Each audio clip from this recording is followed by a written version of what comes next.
Bienvenue dans ce nouvel épisode d'Architecture, votre voyage sonore au cœur des chefs-d'œuvre de l'architecture française. Aujourd'hui, nous explorons une merveille médiévale et contemporaine, le château de Chambord, joyau de la Renaissance française et emblème architectural du pouvoir royal. Au cœur du Val-de-Loire, se dresse, majestueux et mystérieux, le château de Chambord. Conçu au XVIe siècle, dans l'esprit audacieux de la Renaissance, Chambord présente un mélange unique entre tradition médiévale et innovation italienne. Avec plus de 400 pièces et une forêt de cheminées sculptées, c'est le château le plus vaste du Val-de-Loire. Mais un élément en particulier fascine depuis des siècles.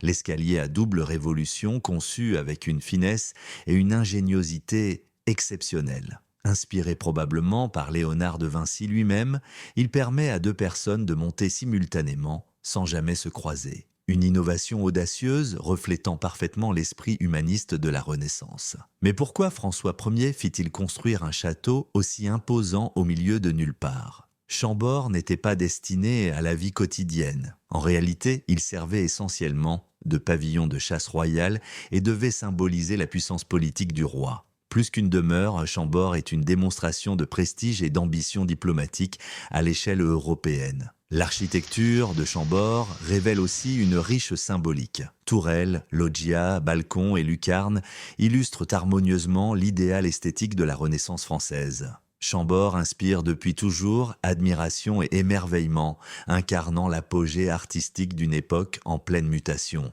Mais saviez-vous qu'à l'origine, les majestueuses toitures de Chambord étaient entièrement dorées, brillantes au soleil, en un éclat resplendissant visible à des kilomètres, une affirmation grandiose d'un roi soucieux de laisser sa marque dans l'histoire. Aujourd'hui encore, Chambord demeure l'expression époustouflante d'une époque audacieuse et raffinée. Un lieu incontournable pour les passionnés d'histoire et d'architecture, autant que pour les curieux, désireux de plonger dans l'esprit même de la Renaissance.